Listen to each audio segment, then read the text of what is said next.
दोस्तों, आप सबने शानीवार बाड़ा किले की खौफनाक कहानी जरूर सुनी होगी। ये किला न सिर्फ अपने इतिहास के लिए मशहूर है, बल्कि यहाँ की डरावनी घटनाओं के लिए भी जाना जाता है। लेकिन आज मैं आपको इस किले की ऐसी कहानी सुनाने जा रहा हूँ, जो शायद ही आपने पहले कभी सुनी हो। ये कहानी सिर्फ अतीत की नहीं, बल्कि वर्तमान में घटी एक खौफनाक घटना है।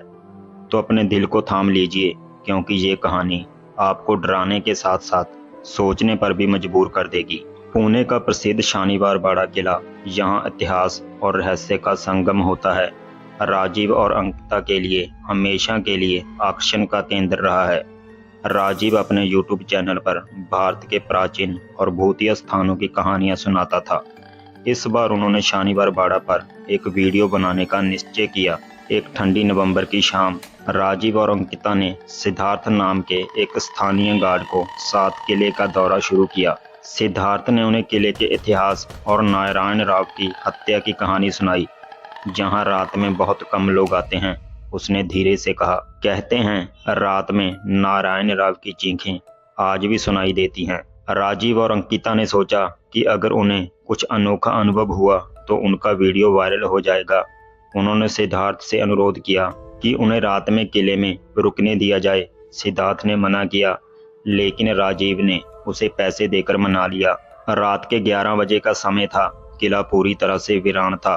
चारों ओर खामोशी पसरी हुई थी। राजीव और अंकिता अपने कैमरे और रिकॉर्डिंग उपकरण लेकर मुख्य आंगन में पहुंचे। वहां एक अजीब सी ठंडक महसूस हो रही थी, जबकि मौसम बिल्कुल सामान्य था। जैसे ही राजीव ने अपना कैमरा ऑन किया, एक तेज हवा का झोंका आया और उसने कैमरे का स्टैंड गिरा दिया। अंकिता ने उसे हवा का असर समझकर नजरअंदाज किया, लेकिन राजीव को लगा कि कुछ गड़बड़ है। अचानक उन्हें पीछे से किसी के चलने की आवाज सुनाई दी। वो मुड़े, लेकिन वहां कोई नहीं था। क्या तुमने कुछ सुना? अंकिता ने फुसफुसाते हुए पूछा। हाँ, चलो इसे रिकॉर्ड करते हैं, राजीव ने कांपती आवाज में कहा। आधी रात करीब 12 बजे उन्हें महल के अंदरूनी हिस्से में जाने का फैसला किया। जैसे ही वो मुख्य कक्ष में पहुंचे, उन्हें लगा कि कोई उनकी ओर देख रहा है। दीवारों पर हल्की हल्की परछाइयां बन रही थी, जैसे कोई उनके आसपास चल रहा हो। तभी अचानक एक चीख सुनाई दी, काका माला बाचवा। आवाज इतनी तेज थी कि उनके कानों में गूंज उठी। अंकिता ने डर के मारे कैमरा छोड़ दिया और राजीव लगभग चीख पड़ा। वो दोनों जैसे ही किले के बाहर भागने लगे, दरवाजे अपने आप बंद हो गए। राजीव ने हिम्मत जुटाकर दरवाजे को धक्का दिया, लेकिन वो टस से मस नहीं हुआ। अचानक उन्हें लगा कि कोई उनका गला घोंटने की कोशिश कर रहा था। राजीव घबराकर नीचे गिर गया। अचानक सिद्धार्थ वहां पहुंचा। वो ये देखने आया था कि दोनों ठीक हैं या नहीं।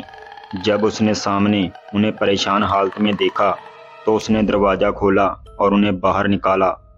बाहर आते ही राजीव और अंकिता ने चैन की सांस ली, लेकिन उनके कैमरे में जो रिकॉर्ड हुआ, उसे देखकर उनकी सांसें थम गई। वीडियो में एक सफेद साया और नारायण राव की चीखें साफ सुनाई दे रही थी। राजीव ने वो वीडियो अपने चैनल पर पोस्ट नहीं किया। उन्होंने महसूस किया कि कुछ रहस्यों को उजागर नहीं करना चाहिए। आज भी जब राजीव उस रात को याद करता है, तो उसके रोंगटे खड़े हो जाते हैं। क्या नारायण राव की आत्मा आज भी किले में भटक रही है, या ये सिर्फ हमारी कल्पना का खेल है? ये सवाल राजीव को हमेशा सताता है।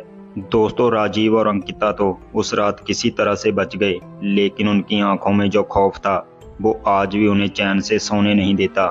क्या वो चीख वास्तव में नारायण राव की आत्मा की थी, या ये सब महज उनकी कल्पना का खेल था?